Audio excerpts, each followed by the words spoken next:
Anyone who knows Spike Lee's directing style knows that the subtle elements of any scene are just as important as what's going on in front of you. Racial undertones leak out of every scene in this movie.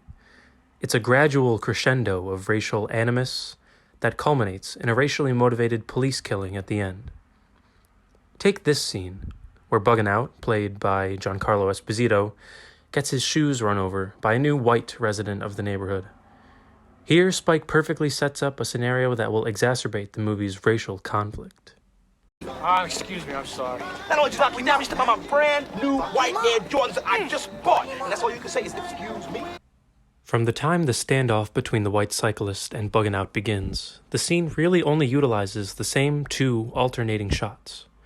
One shot is of Buggin' Out, with all of his neighbors behind him, backing up the things that he says. The other shot is of the white man, with nobody behind him. This contrast is important, especially as it pertains to the white man. He is an outsider in this community, a disruption to the fabric. The neighborhood residents immediately support Buggin' Out, because the community and in-commonness act as a centripetal force. I was born in Brooklyn. Spike is a master at using subtleties in his cinematography to get his ideas across. He utilizes three essential cinematography techniques for his scenes. He plays with camera angles, he isn't afraid to move the camera, and he uses one-take scenes. I want to focus on that first technique, playing with camera angles. In the last scene we just broke down, you'll notice that it almost feels odd to watch. The camera is uncomfortably close to Buggin' Out as he yells, closer than anybody would care to be to someone talking that loudly.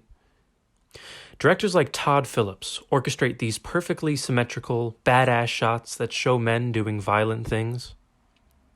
Spike, on the other hand, intentionally makes these scenes depicting racial conflict feel almost awry or chaotic. He's not in the business of glorifying violence or conflict. He doesn't pass it off as masculine or gallant or badass. He's showing it for what it is: harmful, damaging, and dangerous. The scene near the end inside Sal's pizza shop is as unnerving as any in the entire movie. Our first shot of Radio Raheem's group is at a 45-degree angle. This style of shot is present throughout the rest of the scene. The 45-degree angle is supposed to make the viewer feel uncomfortable, like something is askew. This contributes to the feeling of tension that Spike Lee is trying to incite in his audience. As the viewer, we can almost sense that trouble is brewing just based on the camera work alone. The next 90 seconds of the scene switch rapidly between characters, with all of the shots having one thing in common: the camera is not parallel with the ground. Without the viewer even consciously knowing it, Spike is making them feel the discord as if they were in the scene themselves. He finishes off the scene with a not-so-subtle display of symbolism. As the sides begin to fight, the camera briefly cuts to an image of a black and a white boxer fighting.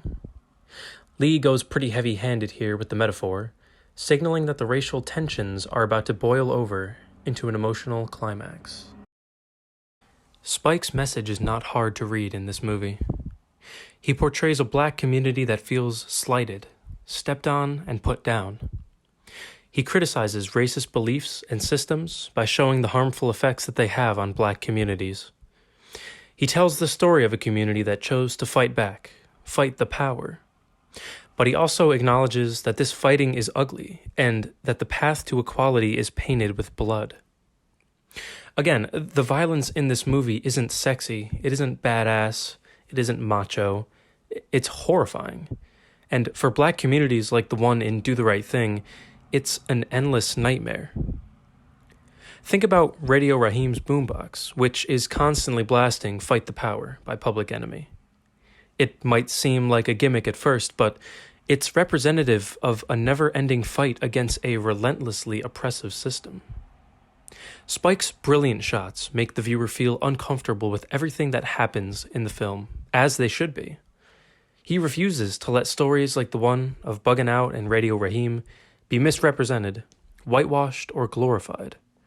He controls how the story is told, and he delivers.